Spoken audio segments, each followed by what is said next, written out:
up. I'm screaming. I thought things would be a bit quieter because, you know, it's Vanderbilt. You know, maybe they're just quiet. And you wouldn't guess that it's like 7 a.m. in the morning.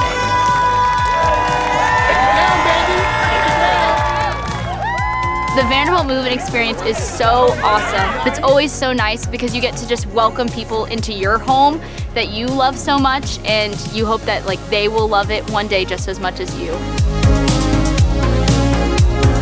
We made it! This day means that she is starting a new chapter of greatness. Everybody is so welcoming.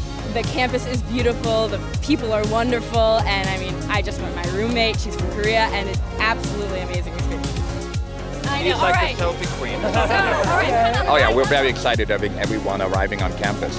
This is our most talented class in the history of the university, and it's a testament of how many bright and dedicated students want to be part of the Vanderbilt community. On my bed when I walked in, there was a backpack. It was a black backpack with the Vanderbilt logo. And we also had a poster, which was just really cool. I was like, they already are welcoming in with gifts and other fun little things. I still look back on those memories being like, wow, this is the first time I've ever stepped foot into Vanderbilt. So make a lot of memories.